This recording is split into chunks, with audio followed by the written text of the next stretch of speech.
Good evening everyone. कल हमने पंचतंत्र के पंचम तंत्र अपरीक्षित कारक की तृतीय कथा लोभाविष्ट चक्रधर कथा को पढ़ा था। आज हम कंटिन्यू करेंगे सिंह कारक मूर्ख ब्राह्मण कथा के साथ। ये चौथी कथा है और टोटल सिलेबस के अंदर 5 है। तो आज हम पढ़ेंगे ये।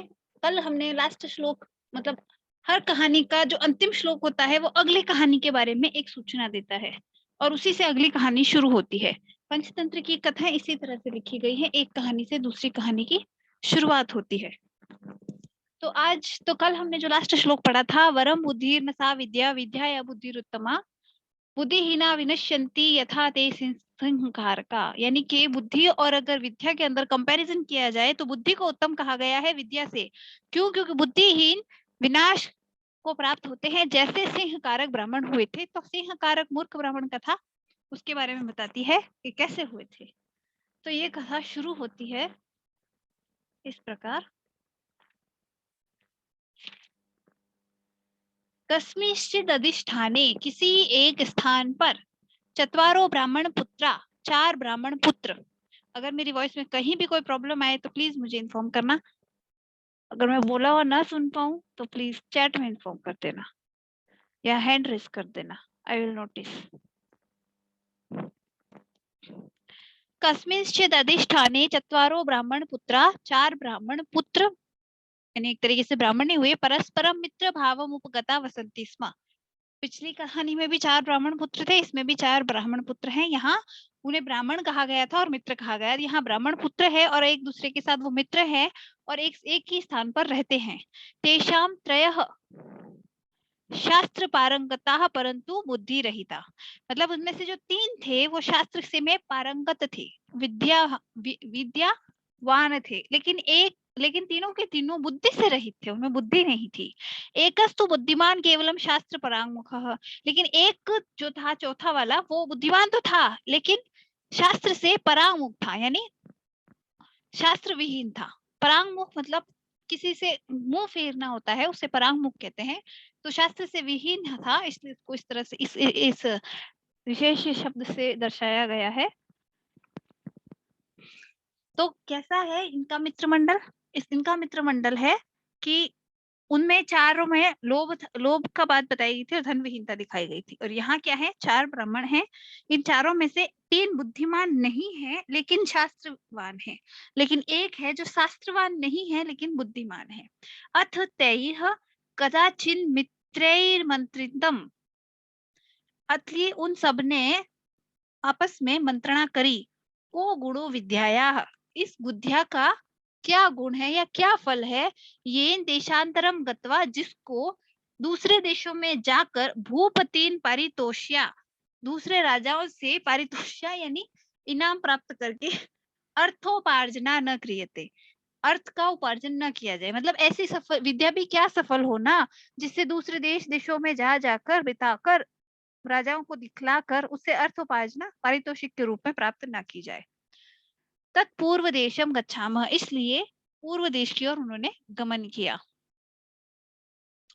तथानुष्ठिते, वैसा करने पर, ऐसा विचार करके, किंचित मार्गम गत्वा, और किंचित मार्गम गत्वा तथा तेषाम ज्येष्ठ तरह प्राह, किसी मार्ग में जाते हुए उनमें से जो सबसे बड़ा था, ज्येष्ठ तरह जो सबसे बड़ा था, प्राह उसने कहा, अहो अहो ओह अस्माकम एकश चतुर्थो मूढ़ः केवलम बुद्धिमान, लेकिन हमारे में एक चौथा मूर्ख है, वो केवल बुद्धिमान है, मतलब शास्त्रवान नहीं है।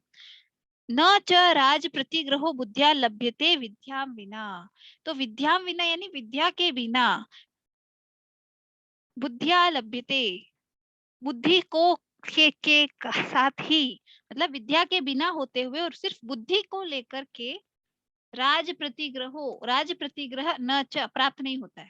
मतलब राजा से प्रदत्त जो धन है वो उसे नहीं मिल सकता जिसके पास केवल बुद्धि है और विद्या का ज्ञान नहीं है, शास्त्र का ज्ञान नहीं है। तस्त्रा तन्नास्मे स्वोपार्जितम दास्यामि, इसलिए हम उसको हमारे द्वारा जो उपार्जित धन होगा वो दे देंगे। तद गच्छतु गृहम, अतः इसको घर मतलब इसने कहा तत्वा, हाँ तन नाश में मतलब नहीं देंगे। स्वोपार्जितम दस्यम, हम अपने उपार्जित धन को इसको नहीं देंगे, इसलिए इसको घर भेज दो। तत् गच्छतु गृहम, इसको घर जा ले जाना चाहिए। ततो द्वितीय नाभिहितम, तब दूसरे ने कहा भो सुबुद्धे, ए सुबुद्ध यानी ए बुद्धिवान व्यक्ति, गच्छ त्वं सगृहम, तुम अपने घर चले जाओ। यतस्ते विद्या नास्ति, क्योंकि तुम्हारे पास विद्या नहीं है। ततस् तृतीय नभिहितम, तब तीसरे ने कहा अहो न युज्यते एवं कर्तुम, ओह ऐसा करना ठीक नहीं है। एवं कर्तुम यानी ऐसा करना, युज्यते यानी ठीक होना, मतलब संभाव्य, या ऐसा न युज्यते यानी सही नहीं है। यतो वयम, जैसे हम बाल्यात प्रभृत्य एकत्र क्रीडिता, बचपन से एक साथ ही खेले हैं, कि हम बचपन से एक साथ रहे हैं, उसके बाद इसको अकेले को घर भेजना ऐसा ठीक नहीं रहेगा। तदा गच्छतु महानुभावो अस्मद् उपार्जित वित्तस्य समभागी भविष्यति। तो तदा गच्छतु, तब ये आए, महानुभाव मतलब ये महानुभाव, आगच्छतु यानी आना चाहिए, तद इस वजह से हमारे साथ, अस्मद उपार्जित वित्तस्य, हमारे द्वारा उपार्जित जो धन है उसका, समभागी भविष्यति, समभागी होता है, मतलब इसको भी समान भाग मिलना चाहिए। क्यों? क्योंकि ये हमारे साथ बचपन से खेला है और ये हमारा मित्र है। उक्तम च, कहा भी गया है, यहाँ आता है इस कथा का पहला श्लोक, किम तया क्रियते लक्ष्म्या या वधूरिव केवला, न या न वैश्येव सामान्या पथिकैरुपभुज्यते। ऐसी लक्ष्मी का क्या किया जाए, या वधूरिव केवला, जो कुल वधु की तरह केवल घर में रहती है, ठीक है। या न वैश्येव सामान्य, वह न वैश्यों की तरह, सामान्य सामान्य पथिके, जो सामान्य जो सभी लोग हैं, पथिक वगैरह साधारण वैश्या की तरह पथिकों के द्वारा उपभुज्यते, उनके द्वारा उपभोग नहीं की जाती है। यानी कि ऐसी लक्ष्मी का क्या उपयोग, जो एक कुल वधु होती है, जो सिर्फ खुद के ही घर में रहती है, लेकिन वैश्या है वो सबके द्वारा उपभोग की जाती है, सामान्य वैश्या। तो उसको लक्ष्मी को उन दोनों से कंपेयर करते हुए कहा है कि ऐसी लक्ष्मी किस काम की, जो केवल कुल वधु की तरह हमारे ही पास रहे, दूसरों के काम न आए, ठीक है। क्योंकि वो अपनी धन को अपने उस चौथे दोस्त के साथ बांटना चाहता था, इसलिए उसने ऐसा कहा। फिर एक और श्लोक आता है, अयम निजः परो वेति, यह मेरा है, यह उसका है। गणना लघु चेतसाम, यह गणना सिर्फ लघु बुद्धि वाले करते हैं, चेतसाम यानी बुद्धि, तो लघु बुद्धि वाले ही ऐसी गणना करते हैं कि यह मेरा है, यह तुम्हारा है। उदार चरितानांतु, जिनका चरित्र उदार होता है, वसुदैव कुटुंबकम, पूरी वसुधा उनके लिए कुटुंब के समान है। अयम निजः परो वेति गणना लघु चेतसाम उदार चरितानांतु वसुदैव कुटुंबकम। ये श्लोक याद करने लायक है, क्योंकि कई बार ऐसा सवाल आता है जिसका अर्थ, उत्तर खाली ये श्लोक लिखने से हो सकता है। 2 नंबर के सवाल में ये श्लोक लिखा जाए तो पूरे 2 नंबर मिलते हैं, अगर हिंदी में लिखेंगे तो इस तरह से नहीं लिख पाएंगे, ठीक है।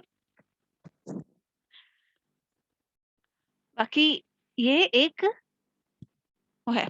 अब इसके बाद तदा गच्छत्वेषोऽपि इति, इसी प्रकार ऐसा तुम्हें आ जाना चाहिए, ये भी, इसको भी साथ आ जाना चाहिए।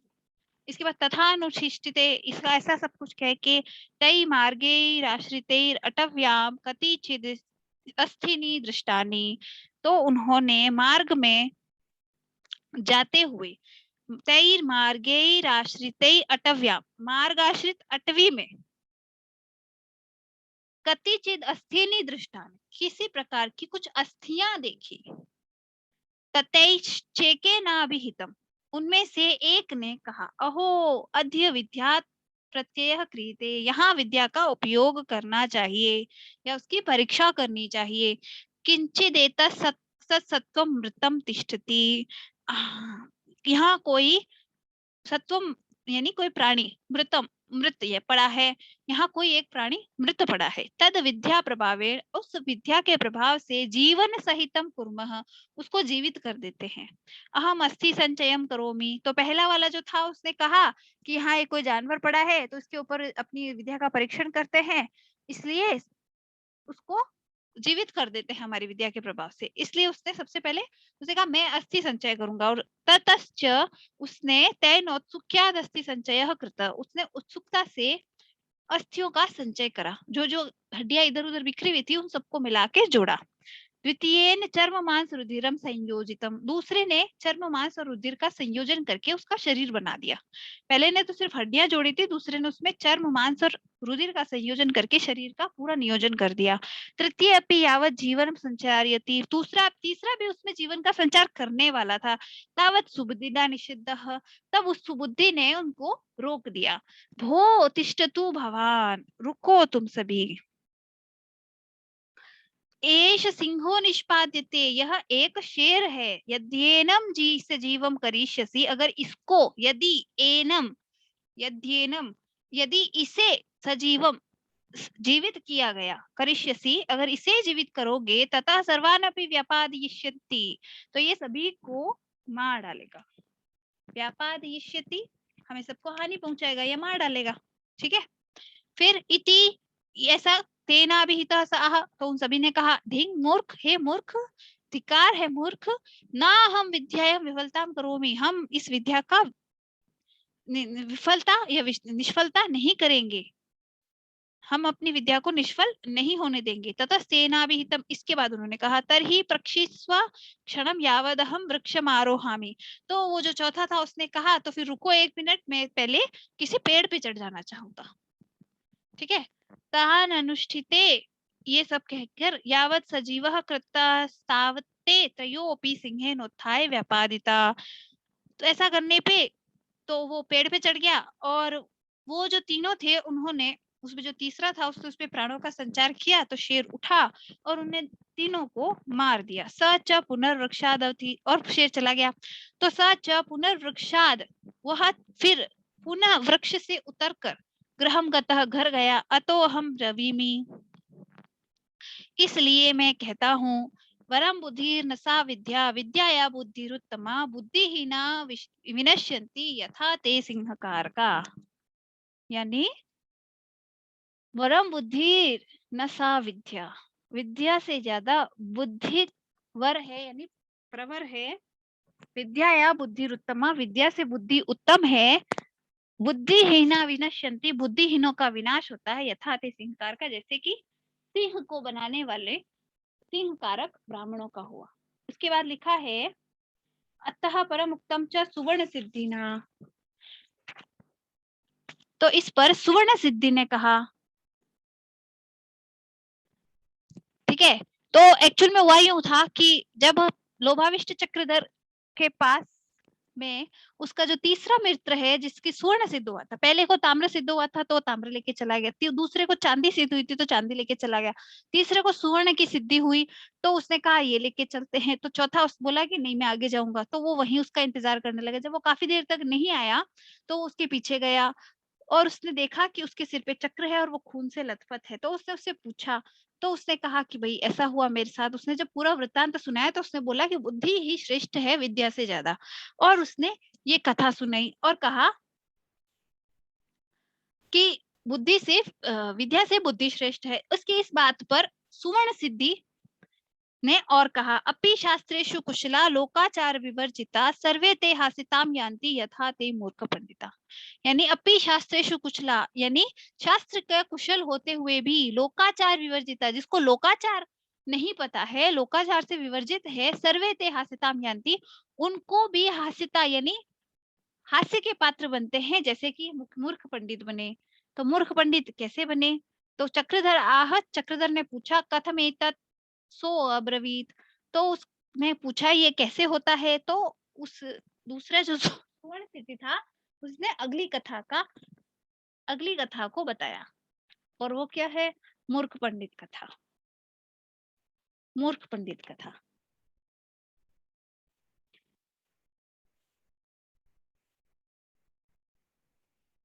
मूर्ख पंडित कथा क्या है? मूर्ख पंडित कथा की शुरुआत होती है कस्मिन् अधिष्ठाने, किसी एक स्थान पर, चत्वारो ब्राह्मणा, चार ब्राह्मण, परस्परम मित्रत्वमापन्ना वसन्ति स्म, परस्पर मित्र बन के रहते थे। ये भी एक तीसरी कथा है जहाँ पे फिर से चार ब्राह्मण हैं। बाल भावे तेषां मतिरजायतः। बाल बाल भावे यानी बचपन से ही उनमें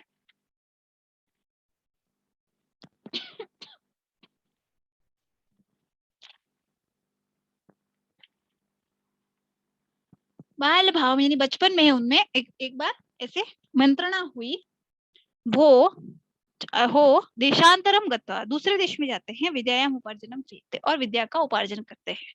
यानी पढ़ने के लिए, शास्त्र ग्रहण के लिए हमें दूसरे देश में जाना चाहिए। अथान्य अस्मिन् दिवसे ते ब्राह्मणा परस्परम निश्चयं कृत्वा विद्योपार्जनार्थम कान्यकुब्जे गता। तो उसके बाद में, उस दिन से उसके बाद में वे चारों ब्राह्मण परस्पर निश्चय करके विद्योपार्जनार्थम, विद्या के उपार्जन की इच्छा से कान्यकुब्जे गता, कान्यकुब्ज में गए, यानी कन्नौज में गए। आजकल उसको कन्नौज कहते हैं, कान्यकुब्ज को। तत्र च विद्या मठे गत्वा पठन्ति, वहां जाकर वो विद्या मठ में या विद्यालय में पढ़ने लगी। एवं द्वादशाब्दानि यावद एकचित्ततया पठित्वा, उन्होंने 12 साल तक एक चित्त होकर अध्ययन किया या एकाग्र चित्त से अध्ययन किया। विद्या कुशलास्ते सर्वे संजाता, और सभी के सभी विद्याओं में पारंगत हो गए। ततस्तैः चतुर्भिः मिलित्वोक्तम, तो चारों ने मिलकर कहा, वयम सर्व विद्या पारंगता, अभी हम सर्व विद्याओं में पारंगत हो गए हैं। तदुपाध्यायम उत्कलापयित्वा स्वदेशे गच्छामः, तो अभी हमें आचार्य को दक्षिणा वगैरह देकर अपने घर चलना चाहिए। तथैव अनुष्ठायताम इत्युक्त्वा ब्रह्मणा उपाध्यायम उत्कलापयित्वा, ये सब कुछ बात करके वो ब्राह्मणों ने उपाध्याय को उत्कलापयित्वा यानी उनको अपनी दक्षिणा वगैरह दे दी। अनुज्ञाम लब्ध्वा, आज्ञा लेकर, पुस्तकानि नीत्वा, पुस्तकों को खरीदकर, पुस्तकाम नीत्वा प्रचलिता, और चल पड़े। यावत किंचित मार्गम याति, तो इस प्रकार वो किसी मार्ग पर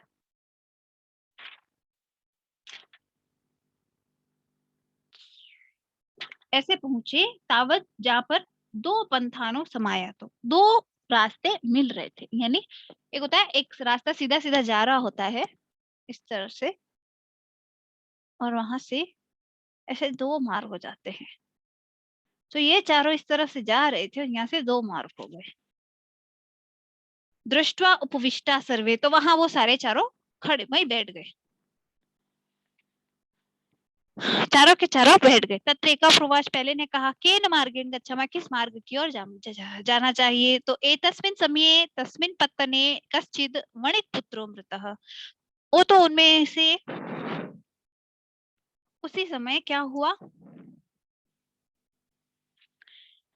कि उसमें उस जगह पर कोई वणिक पुत्र, बनिए का बेटा मर गया था। तस्य दाहाय महाजनो गतो भूत, उसको दाह करने के लिए, दाह संस्कार करने के लिए महाजन यानी वणिक समूह गया हुआ था। ततश्चतुर्णा मध्यादेकेन पुस्तकम अवलोकितम, तब उनमें से, उन चारों में से एक ने अपनी किताब खोली और देखा, वहां क्या लिखा हुआ था, महाजनो येन गतः स पंथा। वो एक्चुअल में बात होती है, वो सुक्तियों की एक तरह से किताब होती है, तो जगह जगह सुक्तियां होती है। इसके अंदर की सुक्तियां को ध्यान में रखना, सुक्तियां अच्छी है, यूज मूर्ख पंडितों ने गलत किया है। तो यहाँ लिखा है महाजनो येन गता स पंथा, तो जिस रास्ते पर महाजन जाए उसी पर हमें जाना चाहिए, इस तरह की सुक्ति थी। तत्कन महाजनेन मार्गेण गच्छामि, इसलिए हमें महाजनों के मार्ग पर चलना चाहिए। अब वो सब कहाँ जा रहे थे, वो सारे के सारे जा रहे थे दाह संस्कार के लिए, और ये उसके पीछे चल पड़े। अथ ते पंडिता यवन महाजन मेलाप केन सहयान्ति, तो वो जो महाजनों का ग्रुप था उनके पीछे चल पड़े। तावद रासबः कश्चित तत्र श्मशाने दृष्टः, तो उन्होंने किसी जगह शमशान में एक रासबः यानी गधे को देखा। तथा अत द्वितीय पुस्तकम उद्घाट्य अवलोकितम, तब दूसरे ने पुस्तक को निकाला और उसमें देखा। उसने क्या देखा, उत्सवे व्यसने प्राप्ते दुर्भिक्षे संकटे राजद्वारे श्मशाने च यस्तिष्ठति स बांधव। उत्सवे व्यसने प्राप्ते दुर्भिक्षे संकटे राजद्वारे श्मशाने च यस्तिष्ठति स बांधव। यानी इन सब जगहों पर, यहाँ सब में सप्तमी का प्रयोग है, ये सब अधिकरण है। इन सभी जगहों पर जो मिल जाए वही हमारा बंधु है। ठीक है, अब यहाँ इसका अर्थ तो कुछ और होता है, यहाँ इन्होंने क्या अर्थ किया है वो भी देखने लायक है। इस श्लोक का यूजुअली तो अर्थ यूं किया जाता है कि इन इन जगहों पर जो पर्सन हमें मिल जाए, जो हमारी सहायता कर दे, वो अच्छा ही बंधु होता है। और ये जगह कौन सा है? उत्सव में, व्यसन में, दुर्भिक्ष में, यानी जब सूखा हो, शत्रु संकट में, राजद्वार में और श्मशान में, इन सब जगहों पर जो मिल जाए वही बंधु है। ये वाला लाइन पढ़ करके वो जो दूसरा था उसने कहा तदहो अस्मद मदीयो बांधव, इसलिए ये हमारा बंधु है। ठीक है, ततः कश्चित तस्य ग्रीवायाम लगती पादौ प्रक्षालयति, तो फिर सब उसके गले लगने लगे और उसके पैर धोने लगे और उसको अपना बंधु मान लिया। फिर अथ यावत् ते पंडिता दिशाम अवलोकनम कुर्वन्ति तावत् की दृष्टो दृष्टः, तो फिर इसके बाद अथ यावत्ते पंडिता, इस प्रकार जब उन्होंने ये सब करके पंडितों ने दिशाम अवलोकनम कुर्वन्ति, तो उन्होंने इधर उधर देखा, तावत तब, कश्चित किसी, उष्ट्रो दृष्टः, उष्ट्रो यानी ऊंट, ऊंट को देखा। वो इधर उधर देखने लगे ये सब करके, तो उन्होंने एक ऊंट को देखा। तेईस चोक्तम, तब उन्होंने कहा एतत् किम, यह क्या है? तावत तृतीयेन पुस्तकम उद्घाट्योक्तम, तीसरे ने पुस्तक को निकाल के पढ़ा, धर्मस्य त्वरिता गति तन्नूनमेष धर्मस्तावत, के धर्म की चाल तीव्र होती है तो निश्चय ही ये धर्म है। उन्होंने कभी ऊंट तो देखा नहीं था ना, उन्होंने गधा देखा था, उनको पता नहीं था ऊंट क्या होता है और गधा क्या होता है। तो गधे को तो उन्होंने बंधु मान लिया और तेज चाल चलने वाले ऊंट को उन्होंने धर्म मान लिया। चतुर्थेन उक्तम, तो चौथे ने कहा इष्टम धर्मेण योजयेत, प्रिय प्राणी को धर्म से जोड़ देना चाहिए। अब इष्ट कौन हुआ? बंधु हुआ। बंधु जो उनको श्मशान में मिला था तो गधा, और धर्म कौन हुआ? वो हुआ उष्ट्र, तो उन दोनों को आपस में जोड़ देना चाहिए, ऐसा उन्होंने विचार किया। अथ तैश्च रासब उष्ट्र गिवायम बद, तो उन्होंने जो गधा था उसको ऊंट के गले से बांध दिया। तत्तु, उसके बाद केनचित् स्वामिनो रजकस्याग्रे कथितम, तो उन इस बात को किसी गधे के स्वामी धोबी के आगे बोल दिया। रजकस्य आग्रे कथितम, रजक यानी धोबी, उसके आगे कह दिया। केनचित स्वामिनो, तत्तु उनके, ये सब कुछ किसी इंसान ने, किसी ने ये सब कुछ होते हुए देखा, तो उसके गधे के जो मालिक था रजक यानी धोबी, उसको जाकर ये सब कुछ कह दिया। यावद रजकस्तेषां मूर्ख पंडितानां प्रहार करणाय समायातस्तावत्ते प्रनष्टा, तो यावद जैसे ही रजकस्तेषां, उस रजक ने यानी धोबी ने, तेषाम मूर्ख पंडितानाम, उन मूर्ख पंडितों को, प्रहार करणाय यानी उनको मारने पीटने के लिए, समायात आता है, तावत ते प्रनष्टा, तब तक वो वहां से गायब हो चुके थे, जा चुके थे। ततो यावद अग्रे, तब वहां अग्रे किंचित स्तोकम मार्गम यान्ति, तो एक स्तोक मार्ग यानी एक नदी मिल गई। तावत किंचित नदी समासादिता, तो वो एक मार्ग में आगे बढ़े, वहां एक नदी मिल गई। तस्य जल मध्य, उसके जल के मध्य में पलाश पत्रम आयतम दृष्टवा, एक पलाश का पत्ता तैरता हुआ आके मिला। पंडितेन एकेन उक्तम, इनमें से एक पंडित बोला, आगमिष्यति यत् पत्रम तस्मान तारयिष्यति, कि जो पत्ता, यह आने वाला पत्ता है हम लोगों को पार करा देगा। अब ये भी एक सुक्ति है कि जो पत्र आता है वही तार लगाता है ना। अब इस सुक्ति का भी उन्होंने ये अर्थ लिया कि ये जो पत्ता है ये हमें तैरा देगा। एतत् कथयित्वा, ये कहकर तत्पत्रस्योपरि पति, तो उसके ऊपर कूद गए। यावन नद्या नियते, नदिया के साथ में बहने लग गए। तावत्तम नियमानम अवलोक्य अन्येन पंडितेन केशांतम गृहीतोक्तम, तो एक दूसरे पंडित ने इन सबको ऐसे डूब के जाते हुए देखा, तो उनके बाल पकड़ के उनको बाहर निकाल दिया। ठीक है, केशाग्रम केशांतम यानी जो बाल के सिरे होते हैं उनको पकड़ के उनको बाहर निकाल दिया। अथ तैश्च पश्चात गत्वा कश्चित ग्राम आसादित। इसके बाद जाते हुए उन शेष पंडितों ने किसी ग्राम को प्राप्त किया, कोई ग्राम के अंदर गए। ते अपि, वहां भी ग्रामीणे निमंत्रिता पृथक पृथक गृहेषु नीता। ग्रामीणों के द्वारा निमंत्रित किए जाने पर वो अलग अलग घरों में चले गए। एक मिनट, यहाँ एक श्लोक है बीच में, जब उनको निकाला ना उसके जस्ट बाद में, सर्वनाशे समुत्पन्ने अर्धम त्यजति पंडितः अर्धेन कुरुते कार्यम सर्वनाशो ही दुस्सह। संपूर्ण नाश के समुत्पन्ने उपस्थित होने पर पंडित बुद्धिमान व्यक्ति अर्धम त्यजति, आधे को छोड़ देता है, अर्धेन कुरुते कार्यम, आधे को करता है, आधे कार्य को करता है, क्योंकि सर्वनाशो ही दुस्सह, पूरा नाश असहनीय होता है। ठीक है, सर्वनाश समुपस्थित होने पर आधे को छोड़ देता है, जो पंडित यानी जो जानकार है। अर्धेन कुरुते कार्यम सर्वनाशो ही दुस्सह, क्यों? क्योंकि आधा कार्य जो है अगर उसका नाश हो गया तो कोई बात नहीं, लेकिन जब सारा ही खत्म हो जाएगा तो ये सहन नहीं कर पाएंगे। तथ तैश्च, तब वो सारे पश्चात गत्वा, आगे चलकर कश्चित ग्राम आसादित, कहीं किसी गांव में पहुंचे। ते अपि ग्रामीणे निमंत्रिता पृथक पृथक गृहेषु नीता, ग्रामीणों के द्वारा निमंत्रित होकर वो अलग अलग घरों में गए। ततः एकस्य सूत्रिका घृत खंड संयुक्ता भोजने दत्ता, वहां एक को सूत्रिका घृत खंड संयुक्ता, सूत्रिका यानी वो जो सेवई होती है उस तरह की सेवई होती है मैगी टाइप की, वो सूत्रिका दी गई घृत खंड संयुक्ता यानी घी शक्कर मिला के। पहले यहाँ पता नहीं कहीं बनती है कि नहीं, बाकी हमारे यहाँ कई बार बनती है। आटे को गूंथ के उसके लंबे लंबे ये सूत्र निकाले जाते हैं मशीन से, और उसके बाद उनको सुखा दिए जाते हैं, फिर उनको बॉईल करके उनमें घी शक्कर मिक्स करके खाया जाता है, जैसे चावल बॉईल किए हुए घी शक्कर मिला के खाते हैं कई लोग, उस तरह से। तो ये उस तरह का एक भोजन हुआ, तो वो भोजन में उनको दिया गया पहले को। ततो विचिंत्य पंडितेन उक्तेन यत्, उसने ये सब कुछ देखकर आपने बोला दीर्घ सूत्री विनश्यति, यानी दीर्घ सूत्री विनष्ट हो जाता है। एवं उक्त्वा भोजनम त्यज्य गतः, और उसके बाद उसने ऐसा कहकर भोजन को त्याग दिया और चला गया।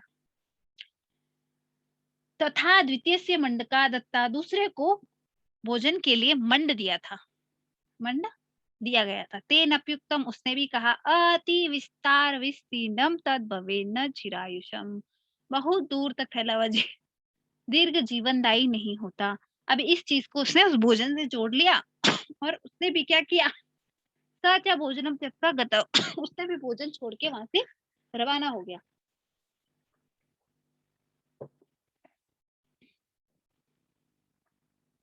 अथ तृतीय से वटिका भोजने दत्ता, तीसरे को खाने के लिए वटिका 12 दिया गया, बड़ा, वटिका माने बड़ा, बड़ा वो एक पकौड़े टाइप का होता है, थोड़ा बड़ा होता है, मेदू वड़ा वगैरह जैसे, बड़ा दिया गया। तथापि तेन पंडितेन उक्तम, तथापि तेन पंडितेन उक्तम, उसने कहा छिद्रेषु अनर्था बहुली भवन्ति, छेद वालों में आपत्तियां बढ़ जाती है। ठीक है, छिद्रेषु, छेद वाले में अनर्था बहुली भवन्ति, अनर्थ बहुत ज्यादा होता है, यानी आपत्तियां बहुत ज्यादा आती है। एवं ते त्रयोपि पंडिता, इसलिए वो चारों पंडित क्षुत क्षाम कंठा, भूखे प्यासे होकर, लोके हास्य मानास, लोगों के द्वारा हास्य का पात्र बनते हुए, तथा स्थानात स्वदेशम गता, ये सब करके अपने अपने देश में, यानी अपने जो लोग अपना जो स्थान था, अपना गांव था, वहां चले गए। अतः सुवर्ण सिद्धि रहा, तब सुवर्ण सिद्धि ने कहा, ये सब कहानी सुवर्ण सिद्धि ने सुनाई थी, और ये सुनाकर उसने कहा, यत् त्वं लोक व्यवहार मजान मया वार्यमाणो अपि न स्थित तत ईदृशीम अवस्थाम उपगतः, कि अगर तुम लोक व्यवहार माँ जन्मनया, लोक व्यवहार को न जानते हुए भी, वार्यमाणो अपि न स्थितः, मेरे द्वारा वारित किए जाने पर भी नहीं रुके, ततः ईदृशीम अवस्था उपगतः, तब तुम्हारी ऐसी अवस्था हो गई है। अतो अहम ब्रवीमि, इसलिए मैं कहता हूँ, अपि शास्त्रेषु कुशला, शास्त्रों में कुशल जन भी, इति तत् श्रुत्वा चक्रधर आह, तब चक्रधर ने कहा, अहो अकारणम एतत् यतो ही, यह तो बिना कारण के ही है, क्योंकि सुबुद्धियो विनश्यन्ति, सुबुद्धियों की भी विनाश होता है। दुष्ट देवेन नाशिता स्वल्प धीरपि तस्मिस्तु कुले नंदति संततम। यानी कहने का अर्थ है सुबुद्धि का भी विनाश होता है। दुष्ट देवेन, कैसे? दुष्ट अगर देव हो, एक देव होता है और एक पुरुषार्थ होता है। स्वल्प धीरपि तस्मिस्तु कुले नंदति संततम।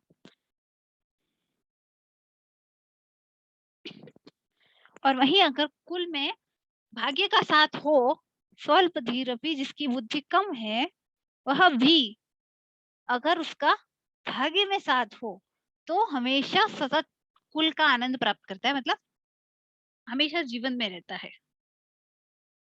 ठीक है, अगर किसी का दैव यानी कि भाग्य साथ नहीं दे रहा है तो अच्छे बुद्धि वाला भी मर जाता है, और वहीं अगर किसी का भाग्य साथ दे तो जिसकी बुद्धि नहीं है वह भी कई सालों तक जीवित रहता है।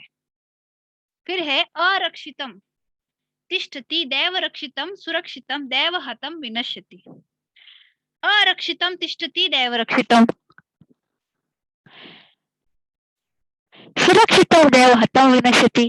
कहने का मतलब है जिसकी रक्षा नहीं की जा रही है वह भी देव के रक्षित होने से रह जाता है, और जिसकी रक्षा की जा रही है वह भी अगर देव ने हत किया है तो विनाश को प्राप्त हो जाता है। जीवत्यनाथो अपि वने विसर्जित, कोई अनाथ है जिसका कोई नहीं है, वह भी अगर वने में विसर्जित कर दिया गया है तो भी जीवित रह जाता है। और प्रयत्न प्रत्योपि ग्रहे न जीवते, और घर में जिसको सारा दिन प्रयत्न किया जा रहा है वह भी कभी कभी मर जाता है। ऐसा कई बार होता है कि कोई बच्चा इसी तरह बीच में लावारिस छोड़ दिया जाता है, फिर भी कई घंटों तक भी वो जीवन बच जाता है उसका, और वहीं किसी को बराबर मेडिकल असिस्टेंस मिल रही है फिर भी वो जीवित नहीं रहता। इसके अंदर हम देव को मानते हैं। तो ये उसी का एग्जाम्पल देते हुए कह रहा है कि जिसकी हम रक्षा कर रहे हैं वह भी अगर देव प्रबल है, उसका मरने का देव के द्वारा हत है, वो भाग्य से उसका मरना लिखा है तो वो मर जाएगा। और अगर किसी को हम बचा नहीं रहे हैं वह भी अगर देव के द्वारा बचाया गया है तो वो बच जाएगा। ये बताने की कोशिश करी है। तो इसके ऊपर एक और बात कही है, तथा च शतबुद्धि शिरस्थोयम लंबते च सहस्रधि एक बुद्धि रहम भद्रे क्रीड़ामि विमले जले। अब ये है कहा गया एक मेंढक के द्वारा। अगली स्टोरी है उसमें एक मेंढक है और दो मछलियां हैं। उस मेंढक के द्वारा ये लाइन कही गई है, उसने कहा है कि शत बुद्धि और सहस्त्र, जो सहस्त्र बुद्धि और सहस्त्र बुद्धि वाले हैं वो सिर के सिर के बल लंबे हुए पड़े हैं, मतलब मर चुके हैं। और एक बुद्धि रहम भद्रे, और मैं जो एक बुद्धि वाला हूँ वह विमल जल यानी साफ पानी में खेल रहा हूँ।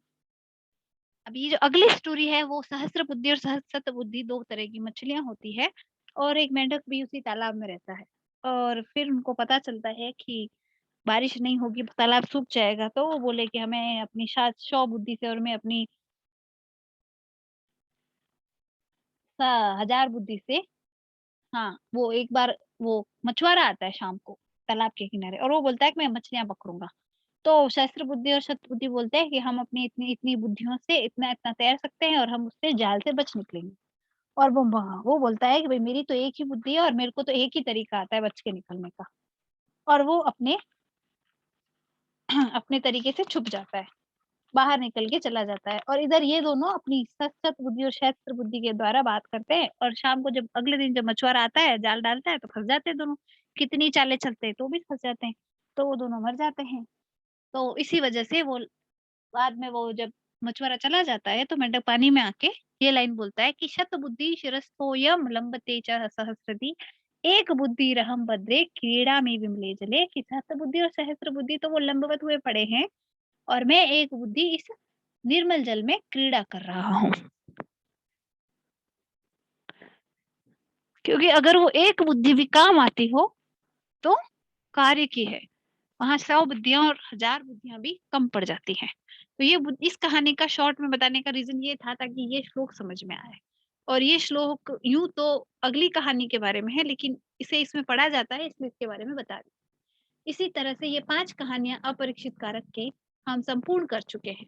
अभी इस पीडीएफ को इसमें से जो खास-खास श्लोक हैं उनका निशान लगा के कल तक ग्रुप में भेज दिया जाएगा। और उसके बाद हम समास चैप्टर स्टार्ट करेंगे कल से। इसलिए हो सके तो क्लास को प्रॉपर अटेंड कीजिए। समास समझ में आ जाए तो उसके बाद में कुछ खास नहीं बता, क्योंकि मेन चीज़ पड़ती है संधि, समास और संज्ञा। कई बार 5 नंबर के प्रश्न में 4 पार्ट लेकर के इनके छोटे-छोटे प्रश्न पूछे जा सकते हैं, या 2 नंबर के प्रश्नों में तो ये पूछे ही जाते हैं। और एक्चुअल में हमारे पेपर में 2 नंबर के क्वेश्चन स्कोरिंग होते हैं। 15 आते हैं और इनका स्कोर हो जाए तो 30 नंबर पक्के हो जाते हैं। तो इस अकॉर्डिंग इन्हें हम अवॉइड नहीं कर सकते।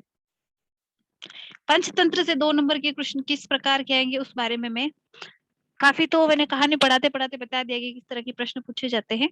जैसे कल वाली क्लास में था एक शब्द वर्णवानल, उसे सिर्फ समुद्र ही सहन कर सकता है, और वर्णवानल होती क्या है इसके बारे में भी बताया था मैंने। और दूसरा जैसे आज वाले में था वसुदैव कुटुंबकम, वो श्लोक भी, और वसुदैव कुटुंबकम क्यों कहा जाता है, किस बात के लिए कहा जाता है, इस चीज़ को भी। ये चीज़ ध्यान में रखनी है, ठीक है? इसके अतिरिक्त बाकी सब कुछ जो भी होगा इसमें हाइलाइट करके अलग-अलग कलर से और मैं फिर भेजूँगी इसे।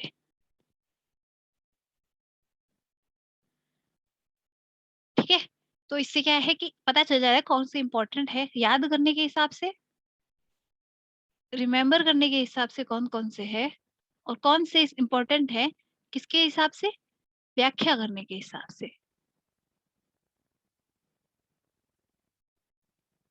ठीक है? कुछ एक है जो व्याख्या के हिसाब से अच्छे हैं, कुछ याद करने के हिसाब से अच्छे हैं। तो आज की क्लास यहीं खत्म करते हैं, कल से हम समास पढ़ेंगे। जल्दी ही समास को कंप्लीट करके और एक क्लास हम कर्तृवाच्य कर्मवाच्य की करेंगे। फिर वैदिकीय सुभाषित साहित्य को भी बीच-बीच में लेना शुरू करते हैं, क्योंकि ये जो 50 नंबर का बुक वाला पोर्शन है, अगर ये हो जाता है तो काफ़ी कुछ क्लियर हो जाता है।